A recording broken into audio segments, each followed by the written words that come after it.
Our meeting. All right, and feel free to start and feel free to correct anything I might have missed in Yeah, the no, introduction. absolutely. No, thank you, Josh, for the kind introduction, and thank you all really for this opportunity to share a little bit on kidney cancer. Like Josh said, my name is Nirmish Singla, and I'm a urologic oncologist in the Brady Urologic Institute at Johns Hopkins. And kidney cancer is an area of interest to me, both clinically and academically as well. It has a major part in terms of our research efforts, both in terms of the translational work as well as the clinical work. And so I think this is a great opportunity to go over sort of a contemporary view of where we stand in kidney cancer today in 2025 and where we go from here. And again, for those on the call, please feel free to interrupt at any time. But it's really my honor and privilege to talk about this today. Let's see, the slides will advance. Perfect. Just some initial disclosures. There are some research funding sources from industries listed here, and some of the work that will be shared also has been federally supported as well as supported from other agencies that are worth disclosing. For the purposes of today's talk, I thought I would just start off with some basic fundamentals, just some background about kidney cancer, discuss the approach to staging, and then the way that I tend to view each patient individually in terms of thinking about where they stand in the spectrum of kidney cancer, whether it's in the spectrum of the small renal mass to locally advanced non-metastatic disease or metastatic disease. And being a urologic surgeon myself, maybe just talk a bit about the role for a urologist as it pertains to this latter category. And so just to begin, in terms of some background, these are the latest statistics pertaining to kidney cancer in the United States. Per the data from the SEER registry. So there's approximately just over 80,000 new cases diagnosed each year, with less than 15,000 deaths attributable to kidney cancer. This is actually kidney and renal pelvis cancer. So there are some upper tract urothelial cancers that are part of these statistics. But it constitutes the seventh most common cancer type in the United States. There is a slight male predisposition. Here it's about 1.5 to 1 between males and females. And in general, we are tending to see over time an increasing incidence of kidney cancer diagnoses. And this is largely attributable to an increased use of imaging, since most kidney tumors today tend to be incidentally detected and less often tend to be asymptomatic. But unlike other cancer types, like, for example, prostate cancer, colon cancer, breast cancer, we don't still don't have like a routine screening test. We don't have any specific guidelines for routine screening of the general population, either through any specific blood test or by any particular imaging modality. And so I think it's fair to say that there's a likelihood that the incidence here maybe underrepresents what we actually have in terms of prevalence of the disease in the United States. But nevertheless, it begets the question of, who do we treat and who do we not treat? And who is it, does it make a difference to actually diagnose this cancer type? And I'll get into a little bit more of that in just a bit, but that's what I would consider a major need even still in terms of screening and diagnosis. As I had indicated, as you can see in this trend, there has been a rise, if you look over the past couple decades, of cases in kidney cancer. Again, largely we believe to be attributable to increased detection incidentally. But the good news is that we're seeing overall a slightly decreased rate of deaths attributable to this disease, with an estimated 5-year survival probability of 78%, again, derived from SEER. There have been some risk factors identified for RCC, or renal cell carcinoma. In general, we tend to see a greater incidence as patients become older. As I mentioned, there's a slight male predominance. Family history of kidney cancer is a known risk factor. There has been an attribution as well to tobacco exposure, hypertension. Interestingly, there's also an increased risk of kidney cancer in obese patients. There's actually a phenomenon referred to as the obesity paradox that has also been explored both on a clinical level as well as on a translational level. But then also patients with chronic kidney disease and end-stage renal disease progression are patients that we are also starting to encounter more, a greater incidence of renal tumors and kidney cancers. It seems to have perhaps its own profile of kidney cancers as an acquired renal cystic forms of kidney cancers, but we are even seeing more conventional forms of RCCs as well in patients on dialysis. There have also been other studies that have associated exposures like chronic exposure to analgesics, like acetaminophen and NSAIDs. There was a meta-analysis now that is over a decade old that had looked into this. And then I would say some looser associations that require more robust data to understand occupational exposures, such as cadmium, asbestos, gasoline, trichloroethylene.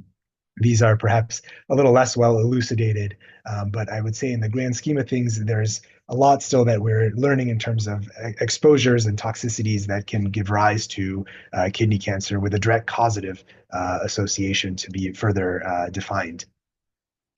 I'm not going to go into this slide in tremendous detail, but the World Health Organization continues to update their classification of renal cell carcinomas. In general, we know that kidney cancer is a very heterogeneous group of cancers. So there's a lot of different subtypes of kidney cancer that behave in very different ways, clinically and biologically, and that are defined in different manners. They're also treated very differently. So this is the latest WHO classification of kidney cancers that came out in 2022. Most commonly, we encounter conventional or clear cell renal cell carcinoma. But aside from that, the second most common is papillary renal cell carcinoma, chromophobe renal cell carcinoma, and then we start to get into other forms of kidney cancers that are perhaps a little less common, but that we do come across. And initially a lot of this was defined morphologically or by their phenotypic appearance.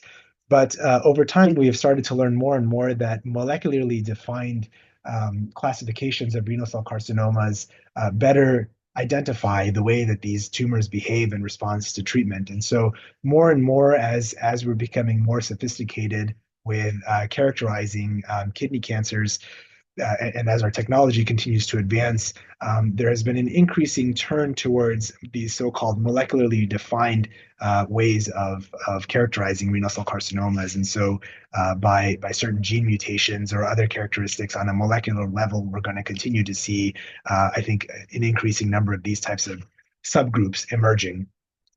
And even within clear cell renal cell carcinoma, we are finding a tremendous degree of heterogeneity. So there are some that are more indolent or less aggressive, and other forms that behave in a very more aggressive manner. And so even subset characterizations within clear cell renal cell carcinomas and other ontologies have been proposed.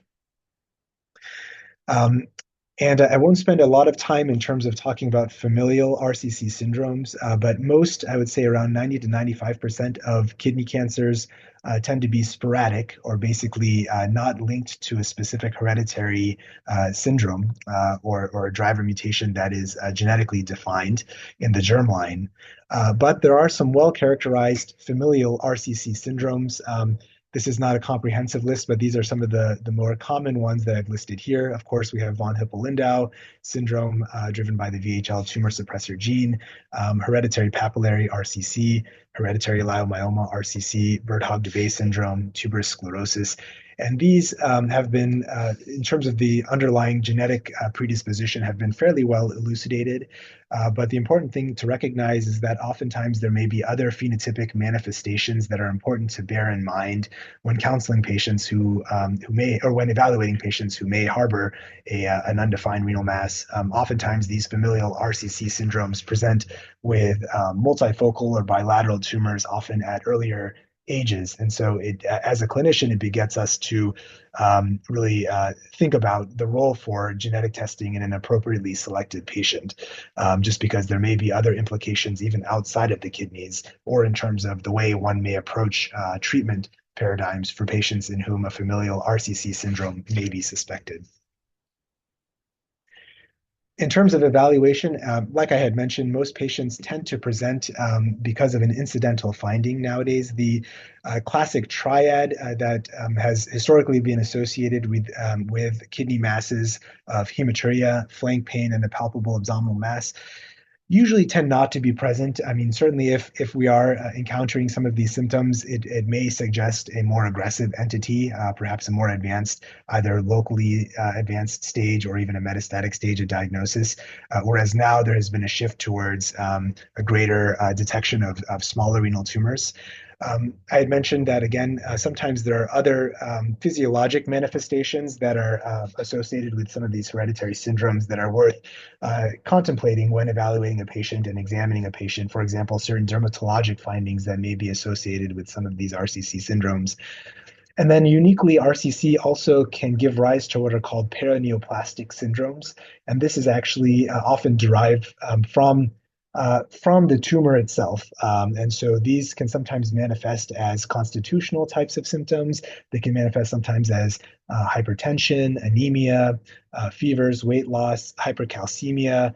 The hypercalcemia, for example, being derived from a parathyroid hormone-related peptide that gets released or secreted from the tumors themselves, rather than, for example, just a metastasis to bone. Stauffer syndrome, which is essentially a hepatic dysfunction related to a renal tumor, polycythemia, elevated alkaline phosphatase, among other lab abnormalities that may be more paraneoplastically derived. And so that attests to some unique biology that can sometimes accompany these renal cell carcinomas. When evaluating patients, typically we acquire baseline laboratory testing. Importantly, we want to understand what a patient's baseline renal function is, since this has potential implications for how we treat these patients. So assigning a patient a CKD stage, if there is any renal dysfunction, is important to know. We typically will get a comprehensive metabolic panel, comprehensive blood counts, as well as a complete blood count, as well as a urinalysis. And then in terms of imaging evaluation, it's important to acquire proper cross-sectional imaging, both with and without the use of contrast. Either a CT scan of the abdomen with and without IV iodinated contrast, or if prohibitive because of kidney function or allergies, an MRI with and without the use of gadolinium would be considered the gold standard. Chest imaging is also typically a necessary part of staging, as far as whether it's a chest X-ray or a chest CT, can be based on the expected risk of harboring metastases to the chest, and kind of the purported stage based on what a cross-sectional imaging of the abdomen reveals. As of yet, an FDG PET scan does not currently have a role for the initial staging in renal cell carcinoma. The reason for this being that not all RCCs are FDG avid. There have been investigations in terms of other PET tracers. An example being PSMA that has demonstrated some interesting results from a diagnostic standpoint. And then I'll go into in just a little bit other novel tracers that have been developed to help augment our diagnostic capabilities. But for all intents and purposes, conventional imaging alone is typically sufficient for initial staging.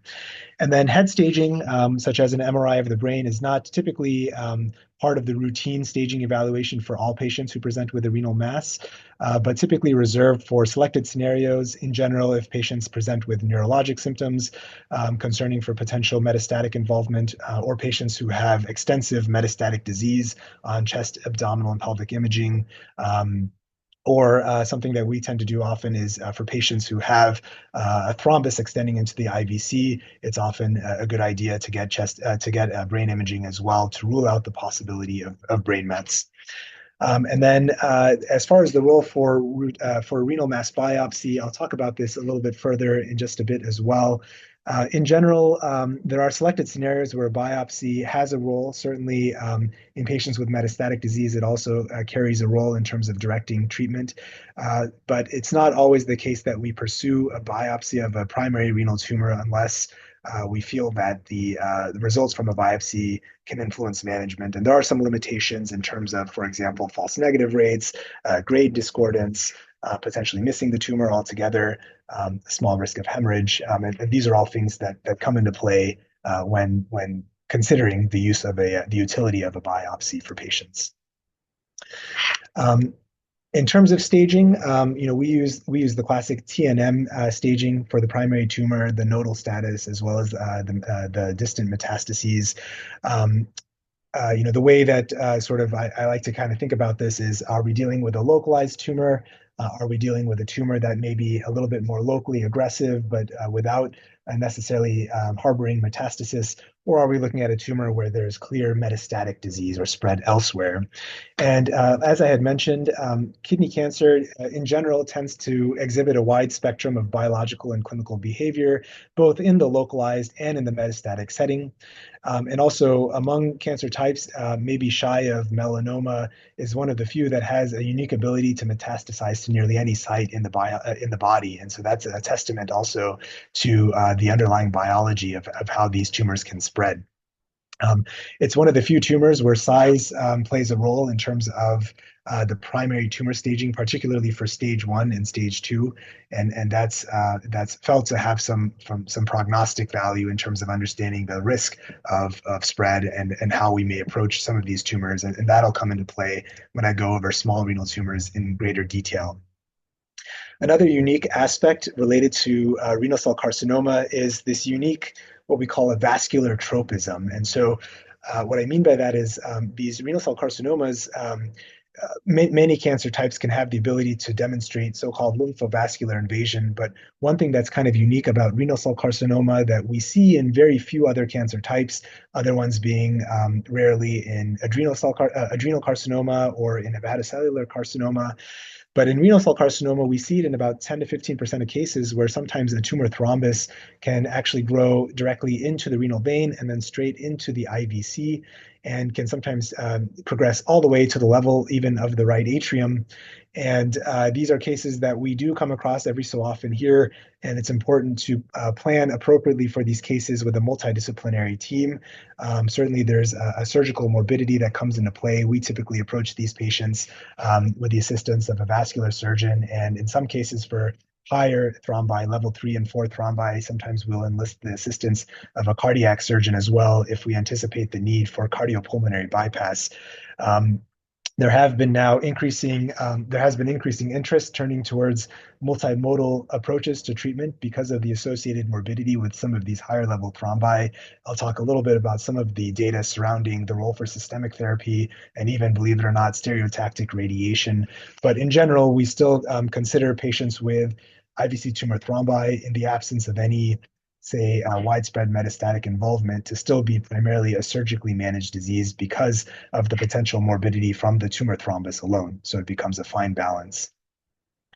So we'll talk about all of these in greater detail. Just again, systematically, I wanted to first begin the discussion with the approach to the small renal mass. By definition, we refer to small renal masses as tumors that fall into the clinical stage T1A category. In other words, by definition, tumors that are less than 4 centimeters in size and that are not locally invasive. Again, more and more these are masses that tend to be diagnosed incidentally. They usually do not tend to cause symptoms in patients. These account for the most common forms of renal neoplasms being diagnosed today. Statistically, around 70 to 80% of all small renal masses fall into a malignant category, whereas about 20 to 30% may be benign. But the good news is that even among the malignant small renal masses, the vast majority tend to fall into a more clinically indolent category, or in other words, a non-aggressive category that harbors generally a fairly low metastatic potential. So on the scale of about 2% or less, even if you were to simply undergo active surveillance. In general, this means that these usually tend not to be life-threatening diagnoses. And again, with respect to renal mass biopsies, typically for most small renal masses, there's a relatively limited role, at least in our institutional practice. With some exceptions, but again, largely attributable to the false negative rate that we often encounter with intratumoral heterogeneity, grade discordance, and then also the question as to whether or not the results from a biopsy would impact clinical decision making, simply because many of these tumors, even if confirmed to be malignant, often tend to behave in a very slow growing or indolent manner. With respect to imaging, there's sort of two categories of interest. On the one hand, there's an emerging interest in trying to better define the histology of these tumors. So, I've talked a little bit about how we've maybe moved a little bit away from renal mass biopsies. And in general, oftentimes from conventional scans, we can get a fair sense of whether we think a tumor, for example, may be more likely to be a clear cell renal cell carcinoma or a papillary renal cell carcinoma, just based on its appearance, but it's not perfect. So there have been newer imaging tools and approaches that have been developed to help better characterize the diagnosis a little bit better for renal tumors non-invasively. So some examples are listed here, not comprehensive, but one example is what we call multiparametric MRIs. These are similar to the multiparametric MRIs that are used to evaluate patients with elevated PSAs, for example, for the prostate.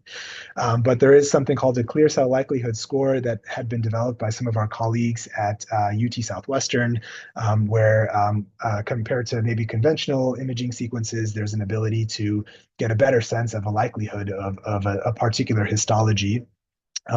Recently, the FDA regulatory body also had approved a new CA9 targeting agent called girentuximab that now can be used with these PET-CT scans to better characterize clear cell renal cell carcinomas. We also at Hopkins now almost 10 years ago had began implementing the so-called sestamibi SPECT CT scans, which are compared to conventional PET scans. SPECT CT tends to be quicker and more cost-effective, but this is a type of scan that helps us differentiate benign oncocytomas versus other entities that are felt more likely to be malignant. So there has been some utility when approaching patients in whom we think there could be a possible oncocytoma or benign entity by simply performing these sestamibi PET scans. And then there are a number of other agents that are currently under investigation as well. So this is all kind of related to diagnosis, but even more important than diagnosis is better characterizing the aggressiveness of renal tumors. And this is an area where I think we have a lot of need. To be honest, there really, to date, I would say there isn't yet an imaging agent that has been able to really tell us how aggressive a small renal mass is. I put sestamibi SPECT CT on here just because I think maybe to some degree it tells us if something is benign or malignant. But to be perfectly honest, it doesn't really give us a spectrum of aggressiveness among the malignant entities. And so I would say that we're still very much in an investigational category in terms of characterizing the aggressiveness of renal tumors non-invasively with imaging alone. And more we're starting to turn to other approaches like radiomics, where there can be sometimes an overlay of the molecular characteristics of tumors with imaging characteristics. And now there's the buzzwords that are being thrown around are artificial intelligence and machine learning. And there may be an opportunity to integrate some of these newer approaches to sort of integrate big data, both from the molecular side as well as from the imaging side, and perhaps maybe able to automate this process to some degree to better characterize how aggressive renal masses may be expected to be. And so I think that's the next wave of where we may be heading in terms of better understanding how these masses are going to behave, and as a result, how we should approach patients with these findings. In terms of managing small renal masses, ultimately this boils down to an approach of shared decision-making between a clinician and a patient. On the one hand, as I had mentioned, in general, we don't often tend to think of these as life-limiting diagnoses because these, again, tend to be relatively slower growing tumors. So on the one hand of the seesaw, I think that there's the goal of oncologic control, thinking about tumor-related factors. We want to make sure this doesn't become a problem for a patient from growth of the tumor or that small risk of spread. Um, but on the flip side, this is where patient-related factors really come into play because when counseling patients on how to approach management, there's a need to think about their underlying comorbidities, their baseline renal function, the associated morbidities of treatment, and then ultimately there's a big mental health component too. So for patients in whom we're thinking of active surveillance for example, um, there's for many patients this anxiety component or this idea that there's something there, even though we're trying to reassure patients that most of the time this is something that's not going to spread in any immediate time frame, that's not imminently threatening. There's often that component of mental health that also comes into play for a lot of patients that may push them towards a particular treatment. And so when it comes to treatment categories, I kind of think about this in three major categories. Number one is active surveillance, which is certainly a very safe and guideline-supported approach for many small renal tumors. This is supported in our national guidelines from the American Urological Association, especially for tumors that are less than 2 centimeters in size, but even in the larger tumors. We have a prospective registry called the Delayed Intervention and Surveillance for Small Renal Masses Registry, started at Hopkins in 2009, that involves a collaboration among a few institutions. Now, with long-term data emerging that has continued to support this, other prospective registries and other retrospective studies have continued to validate the safety of this approach. And at the same time, this approach allows an opportunity for delayed intervention in selected patients without really losing much. So if we were to see, for example, relative acceleration of tumor growth, we think about it as, for example, greater than 5 millimeters per year growth, whereas the average expectation is on the scale of about 3 to 4 millimeters per year. Or if, again, an anxiety component comes into play, either from a clinician or a patient-related standpoint, we always have the opportunity to revisit the more definitive treatment options. Um, the classic gold standard, of course, would be surgical removal. In general, when approaching patients with a small renal mass, we typically try to prioritize removal of just the tumor and not the kidney itself whenever feasible. So, in other words, a partial nephrectomy or nephron-sparing approaches as a means to help reduce the risk of postoperative CKD. We, of course, also want to minimize morbidity, and so there's a need to sort of weigh patient factors when counseling patients on surgical approaches. We have also largely turned towards minimally invasive approaches. So in large part, we're using the robot to accelerate the recovery course for patients who now generally tend to do fairly well in terms of the recovery. Most patients going home the day after surgery when they're undergoing a partial nephrectomy robotically with few restrictions, I would say overall, in terms of kind of the postoperative recovery. And then but at the same time, for more complex scenarios, patients in whom we think that for example, tumor may be more complex in terms of its location, and we have measures for this, such as, for example, the renal nephrometry score, among others, or in patients with solitary kidneys, where sometimes cold ischemia can offer a perceived benefit for renal preservation. We do reserve open surgery for selected scenarios. In terms of surgical approach, there's also the ability to either approach patients transperitoneally from the front or simply just stay within the retroperitoneum, even robotically or via an open approach. And so this helps avoid, for example, patients who have more hostile abdomens from prior surgeries. And there was a comment that was asked, is there an age limit for nephrectomy? Um, Not an age limit per se. We don't use a defined hard cutoff. Certainly, it comes into play when thinking about the aggressiveness of a tumor versus one's life expectancy. So I think it's important to weigh the risks and benefits of what are we truly offering a patient by subjecting them to surgery. But if we have someone who's, for example, a very fit and healthy patient in their 70s and the purported life expectancy is, for example, 5 to 10 years or more, and they have a small renal mass, maybe that's growing, or maybe one that we perceive that we could operate on with low morbidity, that would be a patient that we wouldn't exclude from surgery on the basis of age alone. Likewise, if we have a patient with a more aggressive tumor that may be older, even in their 70s or even perhaps in their 80s, believe it or not, if we think that the kidney cancer could be a life-limiting diagnosis or potentially progress and spread, then those are patients in whom we sort of have a shared kind of discussion, and we make sure that we try to optimize patients medically in as much as appropriate to do so. And if they are an appropriate surgical candidate, weighing kind of the risks of the operation, we wouldn't necessarily exclude them just solely on the basis of age alone. So that's where I think a lot of this balance comes into play. The third general category of treatment is this ablative category, and this includes a few subcategories, including thermal ablation, such as freezing tumors with cryoablation. That's the approach we tend to use at Hopkins when we are approaching patients. We do it percutaneously with the assistance of our interventional radiology colleagues here. Other centers use radiofrequency ablation. And then also there's a growing interest in stereotactic radiation, which is perhaps less so limited by size criteria, and for which there's emerging prospective evidence as well. These tend to offer less invasive approaches, maybe with less perceived risk, and in selected scenarios, comparable oncologic outcomes compared to surgery. There are caveats with respect to tumor size and location that may limit the ability to successfully ablate tumors in this manner. But certainly for some patients, we do have the ability to offer this as a maybe for higher risk patients, for example, as an alternative to a surgical approach. Um, and I think that the next question sort of pertains to robotic versus open approaches.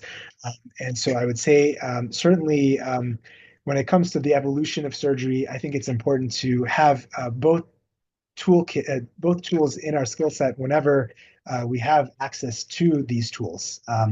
As I had mentioned, I would say that the majority now that we're performing for both partial and radical nephrectomies tend to be robotic, and the perceived benefit of doing it robotically as opposed to open is rather than having, for example, a big open incision, often a muscle splitting incision that goes through the oblique muscles, for example, from a flank incision. A robotic operation, you can see in figure, for example, the one that's labeled in C here, just entails typically a few small port sites that are about a centimeter or so in size, and then one maybe slightly larger incision, which is one from which we extract typically a tumor. And these patients usually tend to have much less pain with sort of the three-dimensional kind of view from the cameras that are used in our robots. You have really good wrist articulation. You have really good visualization of these tumors. You can be very precise with them. Even very small blood vessels as you're excising a tumor, you can easily do pinpoint cautery for it to help reduce the risk of complications and bleeding. You can really well see the collecting system if you have to violate the collecting system to excise a tumor. Patients tend to do very well. Many patients don't even end up using any narcotic medications, at least in our experience. Even though we may prescribe them to patients afterwards, many will just simply manage their pain with over-the-counter pain control if needed. And typically, we may impose some lifting restrictions for some brief period of time, but in general, I would say many patients tend to have quicker return of recovery with relatively few complications in the grand scheme of things. With open operations, it's fair to say that many of these, with the appropriate sort of surgical principles for renal surgery, the same types of functional outcomes can be achieved, but inevitably there is going to be a need for a slightly larger incision that can sometimes prolong the recovery course, and that's sort of the perceived benefit of utilizing the robot in certain scenarios. But again, it's an important tool to be able to do these in an open manner, of course. And just to sort of highlight, this is actually this drawing of a kind of an index picture from one of my earlier partial nephrectomies is courtesy of a medical student that is actually part of our medical illustrations graduate program at Johns Hopkins that I thought was very beautifully done. So moving on to the locally advanced disease, what I would sort of define as locally advanced are patients that typically have non-metastatic disease that have locally invasive, so CT, clinical stage T3 or 4 disease. For intents and purposes, perhaps we're going to say N0, M0, but arguably even patients with limited burden of N1 disease, like a solitary lymph node, sort of bridges that gap between locally advanced versus metastatic and systemic disease. In general, when we approach patients with locally advanced disease, the gold standard is to think of this as a surgical disease space. And classically, surgical management has been the mainstay for patients for decades in this space. The issue that we run into is that despite what we call curative intent nephrectomies for these patients, um, about a third of patients, unfortunately, may encounter recurrence within a 3 to 5 year time frame, and that may attest to either the presence of micrometastatic disease at the time of diagnosis that was not radiographically apparent and had not become radiographically apparent for some time, or may attest to a more aggressive biology for primary kidney cancers. And unfortunately, we haven't seen a dramatic degree of improvement over the last few decades. There have been a number of trials that were conducted in the perioperative space throughout the targeted therapy era. I think the biggest breakthrough of late, which I'll share here, is the approval of adjuvant pembrolizumab, which is an immune checkpoint inhibitor in our contemporary era that has been shown to reduce recurrence and survive and improve survival rates for selected patients with adjuvant use of pembrolizumab. So I think we're starting to encounter some breakthroughs here, but I think there's still a fair degree of improvement to be sought. And I'll talk a little bit more about where we stand on that and how we tend to use some of these now perioperative options for patients. Um, at the end of the day, though, there are still a number of needs. So really personalizing the approach to patients with locally advanced RCC is important. We don't have great ways of predicting recurrence. There are, nomograms and other tools that have been developed. There are also emerging ways of kind of exploring biomarkers to help predict the likelihood of having residual disease after surgery. But there's still a growing need for predicting recurrence. And then again, increasing our toolkit to help prevent recurrence in patients in terms of options that we can employ for selected patients, but at the same time, figuring out who are patients that would and who are the patients who actually won't benefit from these types of treatments, because inevitably there are sometimes side effects that we have to think about with some of these drugs that we have available. And so, we don't want to overtreat patients if we don't think they're going to be at an elevated risk of recurrence. And so that really means that we need to better define biomarkers, whether they're biomarkers in circulation, biomarkers from the tumor itself, biomarkers in the urine, biomarkers in the gut microbiome, for example, biomarkers that we can detect from scans through radiomics and other means. This is a very much a growing field that's rapidly evolving. As I had mentioned, there hasn't been a tremendous amount of evolution. If we're looking at the scale of the last couple of decades when it comes to perioperative options available for kidney cancer, locally advanced kidney cancer, I've sort of omitted the sort of targeted therapy agents that had been explored in a number of trials before, with the exception of the S-TRACK trial, which was the only, which was basically the use of sunitinib in an adjuvant setting for locally advanced kidney cancer. It was the only agent that was approved in the United States, and that was predicated on a recurrence-free survival benefit that was seen with the use of sunitinib. But the truth is that the actuarial utilization of sunitinib was pretty low overall, and the reason for that being that it did not demonstrate in matured analysis, it did not demonstrate any overall survival benefit, and also harbors its own set of side effects. And so really until the Keynote 564 trial, which led to the approval of 1 year of adjuvant pembrolizumab after surgery for locally advanced patients, we really didn't have much in our toolkit to be able to sort of offer to patients. Pembrolizumab has been demonstrated. It's the only agent that has been demonstrated to show an overall survival benefit, but the approval was kind of predicated on the disease-free survival benefit that was seen. And we're continuing to explore what subset population of patients are best served with the use of adjuvant pembrolizumab, which again is an agent that targets the PD-1 axis, which is largely important in now the primary management of more advanced phases of stages of kidney cancer.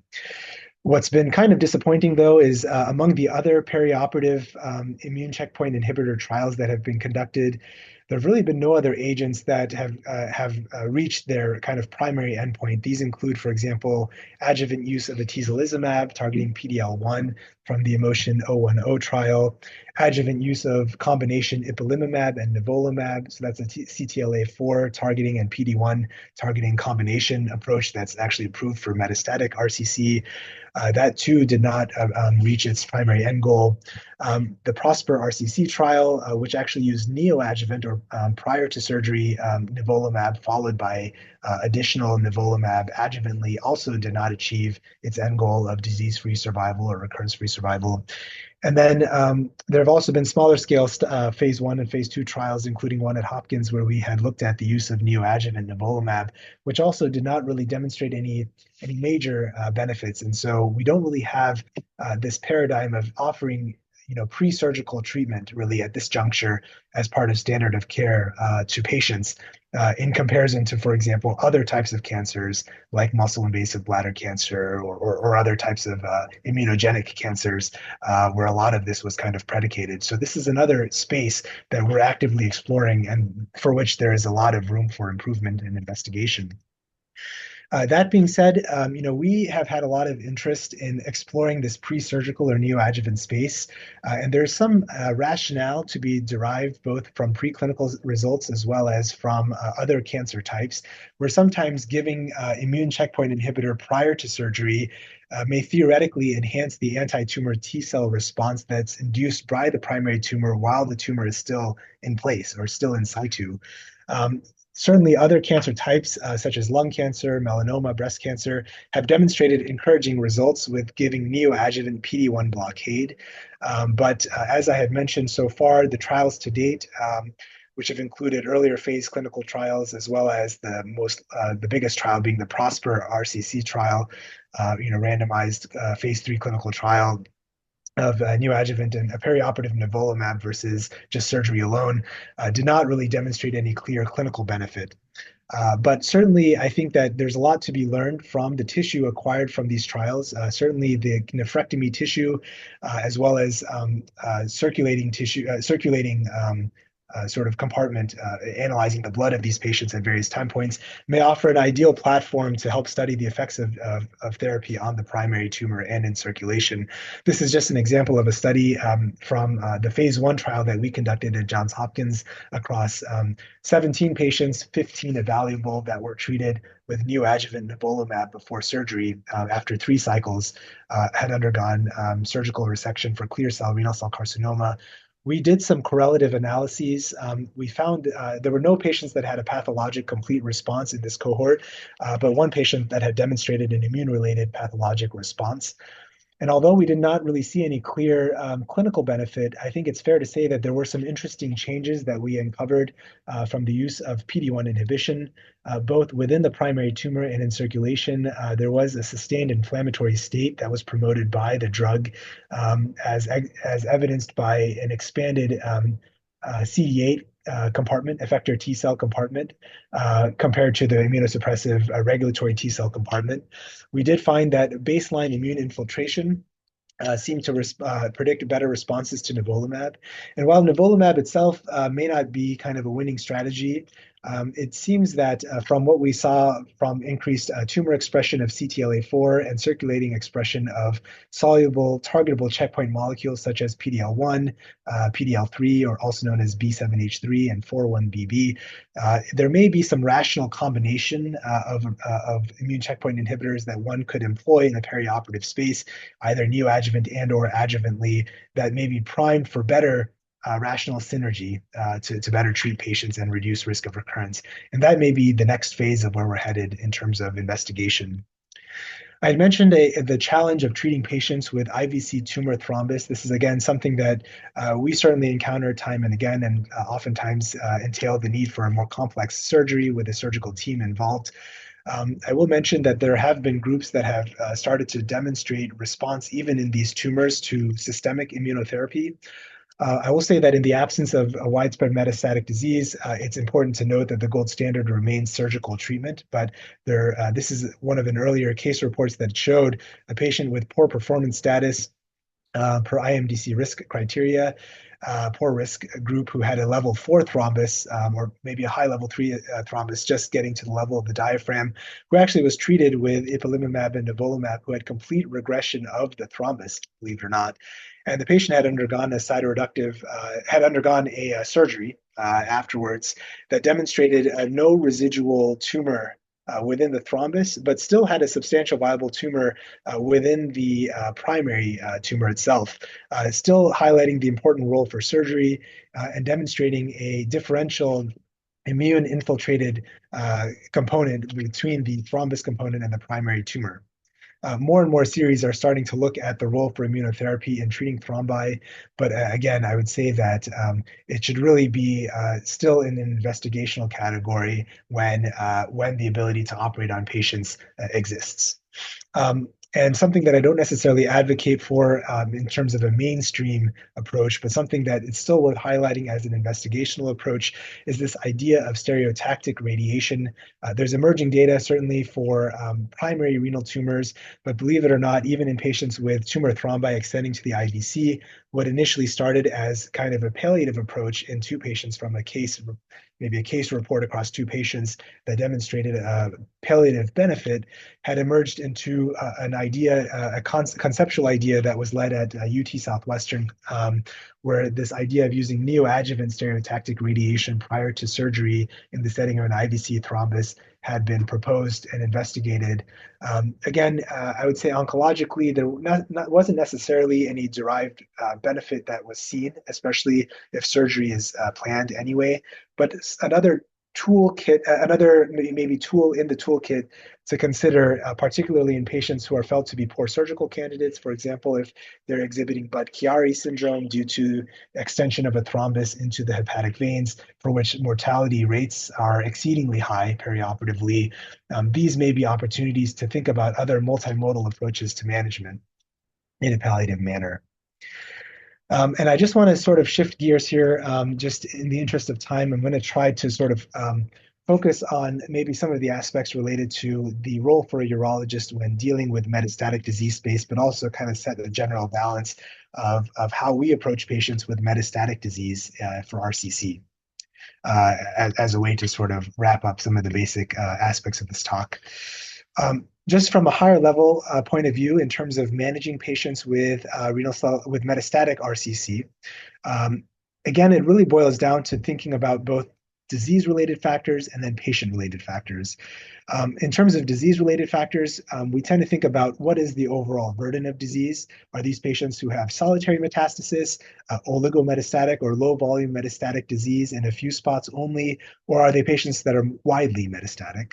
Where is the distribution of metastatic sites? So are these patients that have, lung mets, adrenal mets, brain mets, et cetera, because sometimes there may be some prognostic information to be gleaned as to where the RCC has spread.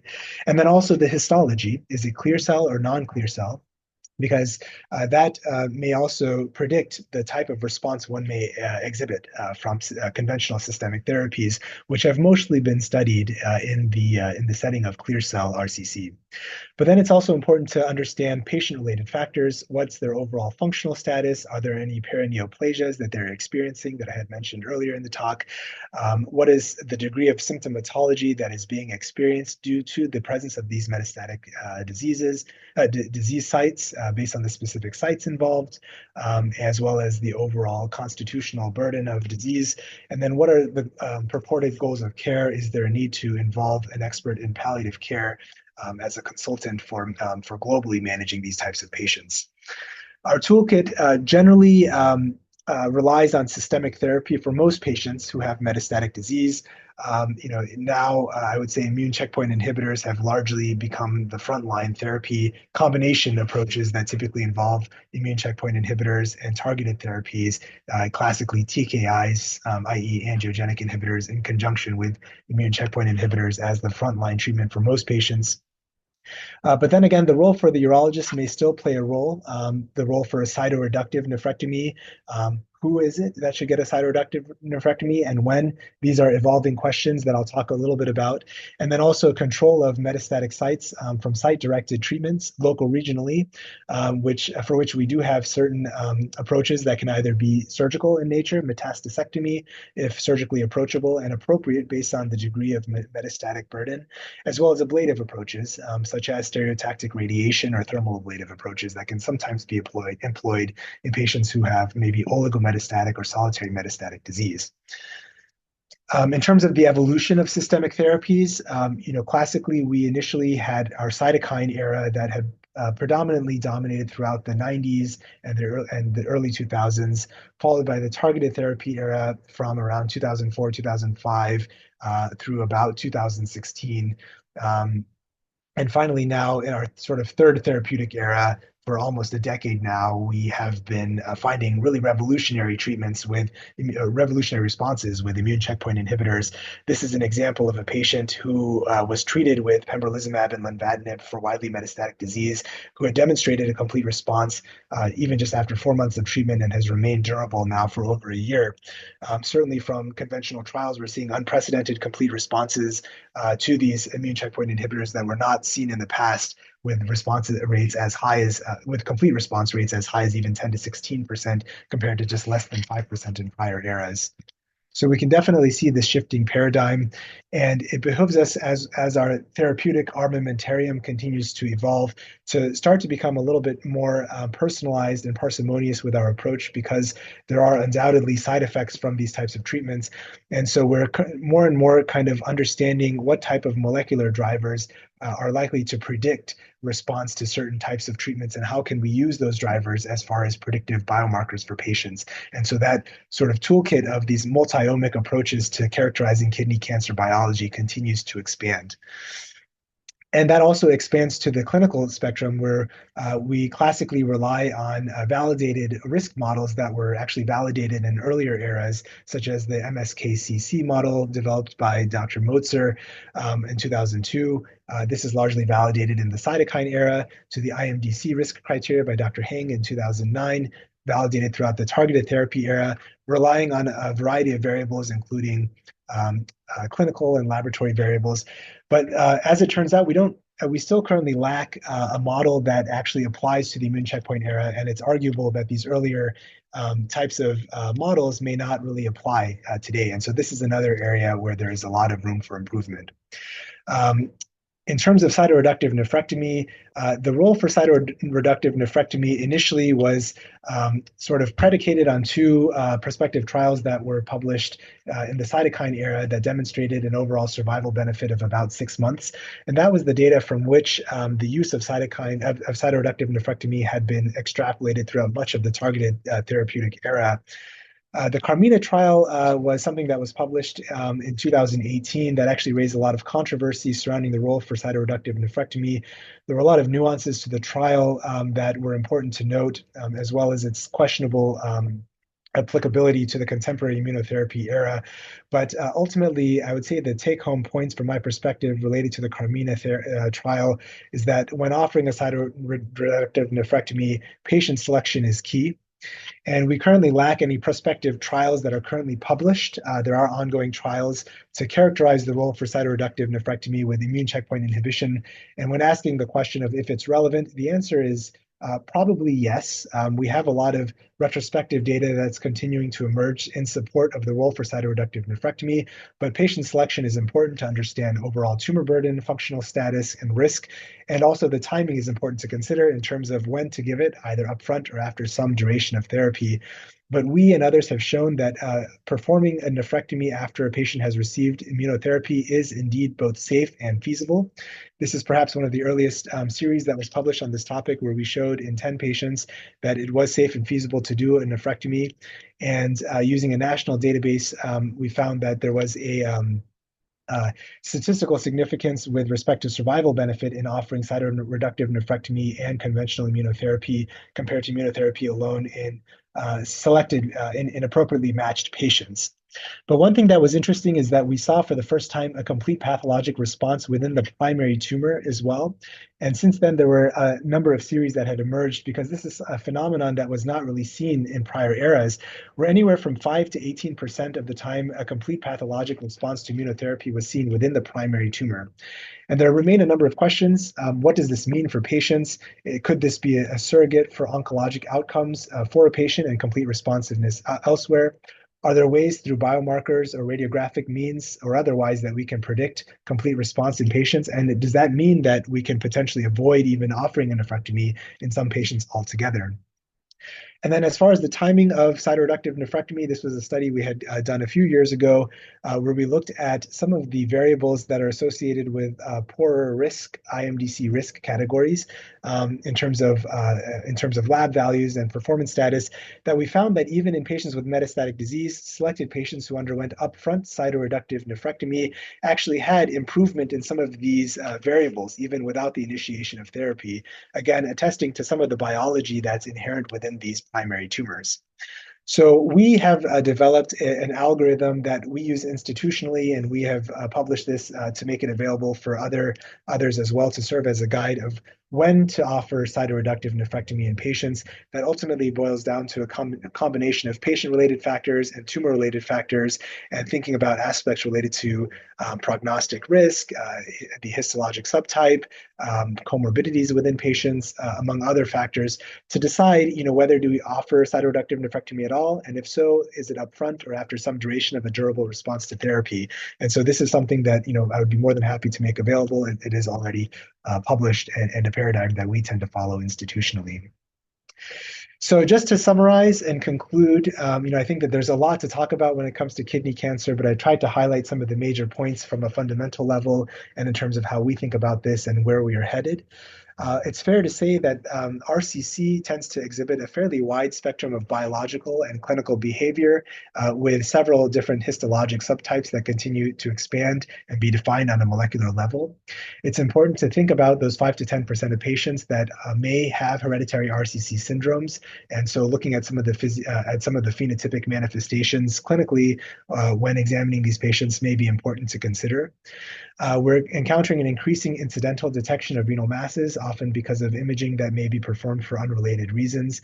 And this is important because as we continue to encounter renal masses that may not be lethal, it's important to think about stage and balancing both tumor and patient-related factors in a shared decision approach to guiding management. Again, small renal masses are not lethal.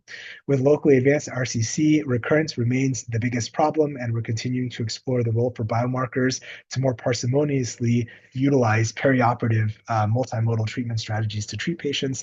And certainly our paradigm for managing metastatic disease continues to evolve, and it's important to engage with a multidisciplinary team.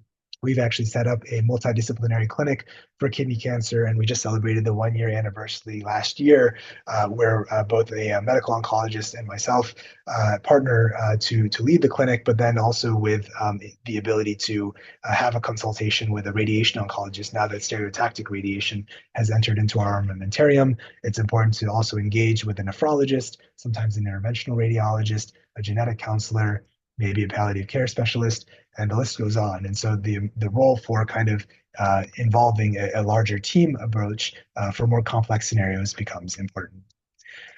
So on that, again, I want to thank you all very much for this kind opportunity and this privilege really to present on kidney cancer. I'd love to, in any time that we have left, I'd love to facilitate any discussion or answer any questions that come up. So thank you. Thank you very much, Dr. Singla. Yeah, any questions, anybody?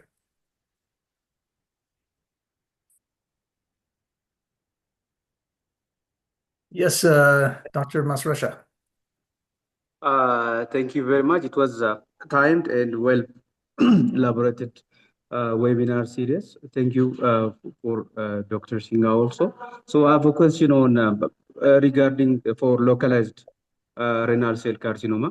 So when we usually consider to do partial or radical nephrectomies in T1 and T2 tumors, so that the thing I will consider is usually the age, patient age, comorbidity, which can lead to renal function derangement, and resectability of the tumor. But usually the patient will have a question on the benefit of cancer-specific survival in regard to partial or radical nephrectomy. So how do you say? Yeah, it's a great question. And excuse me, the truth is that there actually are there are well-published trials and as well as I think longitudinal retrospective series as well that have in fact shown equivalent oncologic survival between partial nephrectomy versus radical nephrectomy when appropriately selected, and of course when following also oncologic principles. So it's important to sort of be able to resect a tumor entirely with negative surgical margins in order to achieve an outcome that's oncologically equivalent to removing the entire kidney. What comes into play is sort of the non-cancer specific mortality risk in patients that undergo, for example, a radical nephrectomy. And typically we think about CKD as kind of the main sort of risk, whereby if a patient already has some compromise at baseline, by potentially pushing a patient closer to dialysis, that may actually become a real competing mortality risk in those patients. But certainly to your question of cancer-specific survival, I think it's the evidence is there. It does demonstrate that, again, following oncologic principles, of fully resecting a tumor, it's been shown that you can achieve similar outcomes between partial and radical. That being said, it is also important to recognize that occasionally patients do have recurrences, sometimes in the ipsilateral kidney, if you're doing a partial nephrectomy, that may be away from the surgical resection site. And it may just simply be that that's due to the underlying vulnerability that a patient may have to forming a kidney tumor in the first place. That may, the natural history of their course may be that they would have formed that tumor, that recurrent tumor anyway, as a separate site that's unrelated to the primary tumor. And so certainly whether it's because of hereditary reasons or otherwise, it affords the opportunity to do sometimes repeat partial nephrectomies and remove other tumors as they come up, while still sparing a fair degree of functional volume for the kidney function itself. We have a question in the chat. What is the lowest age you've found in RCC patients? Yeah, the sad thing is, I think maybe anecdotally, I've started to see more and more of a shift towards younger ages, where sadly, we're seeing patients in their 30s and 40s coming with sometimes very aggressive disease. I think as far as my personal experience at Hopkins, I've treated a couple patients who are even in their 20s and had a confirmed RCC diagnosis without a clear-cut germline mutation identified. But there is, I think, a fairly wide spectrum, from even you can find in the literature even patients younger than 20s, even in a pediatric population where occasionally RCCs are found. But believe it or not, I think that certainly even patients in their 30s, we're starting to see an upward surge, 30s and 40s. And whether that's because of environmental reasons, whether that's because of hereditary reasons, or whether that's because of increased use of imaging that are picking up on these, I think is maybe to some degree speculative and hard to say. We do have specific guidelines though to recommend germline genetic testing. In general, patients who are diagnosed at an age less than 46 are certainly recommended to undergo germline genetic testing. Patients who also present with multifocal or bilateral masses that may be more likely to have some type of an RCC-related syndrome. Non-clear cell RCCs also, these are the types of patients we typically will think about for testing. And Dr. Lemma. All right. Thank you. That was a good presentation. So my question is regarding the small renal tumors, those ones which are incidentally found. So you did discuss it quite well. So the main problem is we can't really include, as much as we try to put our patients as part of the shared decision making. But unfortunately, our patients are not most of them are not that well educated, and at the end of the day, even those who are educated, they still really trust our decision to either follow or something. But I'm sure you have the same issue that if you follow somebody with a small renal tumor, they're always concerned about whether this thing being progressing or something. course. So for similar, do you have like a way of kind of estimating, for example, maybe like life expectancy and the presence of comorbidities? Do you use those tools to suggest these things, these different treatment options for your patients? 100% yes. So I think you hit on the important points. There's, like you said, there's definitely an anxiety component for a lot of patients. If we're watching something and we tell them, hey, there's a chance, there's a probability that there could be a cancerous mass, even if you try to reassure some patients, they may be still inclined or push you to treating them. Um, I would say that as a clinician, it really, it's important to be mindful of exactly what you said, the comorbidities, the life expectancy, the age of a patient. Um, because most of these, again, we know as clinicians that much of the time, these types of tumors that are incidentally found may not be life-threatening. So in a patient, let's say you find a patient who's in their late 70s or 80s, they have like a 1 centimeter renal tumor that was incidentally found. Maybe they have a lot of other comorbid issues, cardiac issues or otherwise.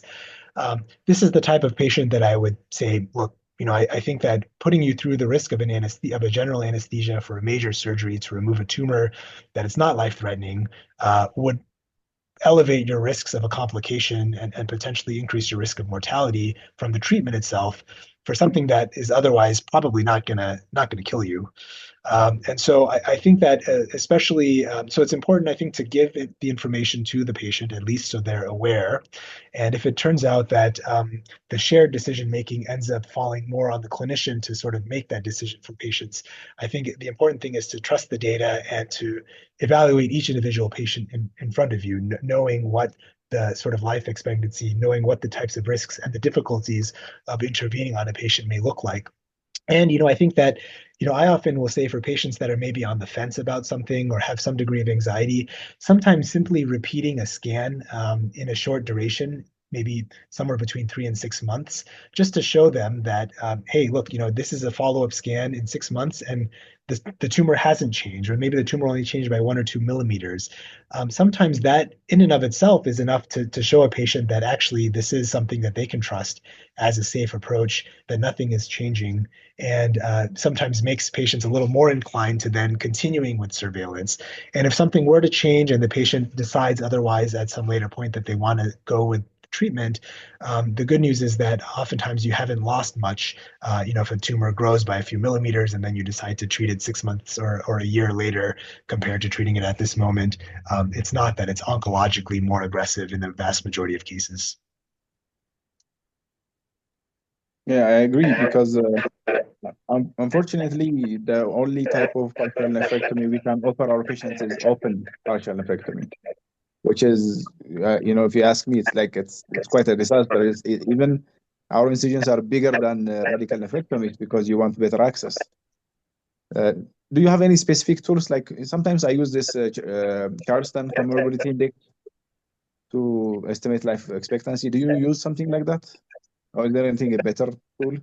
Yeah. There are a number. Charleston Comorbidity Index is a very good one.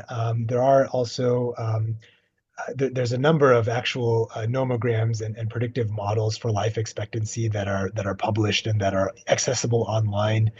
And even to be honest, even a Google search of like mortality risk calculators exist where you can input specific information for a patient. Um, I don't personally use them on a routine basis in my clinical practice. I think in large part that there's some degree of kind of simply looking at a patient's comorbidities, someone who has had, for example, multiple heart attacks, who's on blood thinners, who is also, in kind of a more elderly state. Sometimes you don't have to quantify it per se and know that a tumor may not be, sort of the primary risk for their mortality overall. But there are definitely quantitative tools that are available and calculators that are worth pursuing online that can give you specific data for any particular patient. Looks like there may be a few questions also in the chat. Josh, if you want, I can kind of go through them one Sure by thing. one. Yeah. So it looks like the first one, so we talked about the age, current trends in the practice of renal biopsy. So yeah, so it used to be, it almost was common practice previously, where every patient who would walk into the office with the renal mass would get a renal mass biopsy.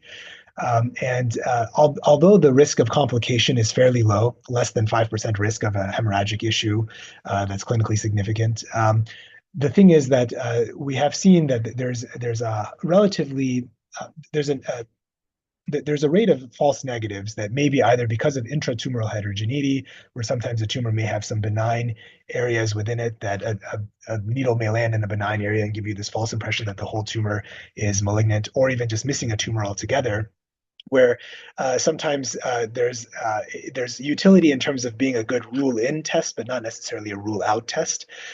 So I think that I would say that there's very much an institutional dependent approach as to when a renal mass biopsy is pursued or not pursued.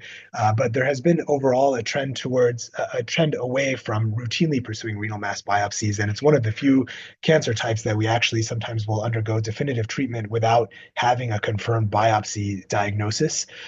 There are certainly situations where sometimes the mass may be equivocal, or in more complex scenarios where there's a lot of question as to how to proceed next, where sometimes the value of a biopsy can help direct the type of treatment approach. Certainly patients with metastatic disease, figuring out what type of kidney cancer flavor, whether it's clear cell or non-clear cell, can be informative to the types of treatment options that may be available.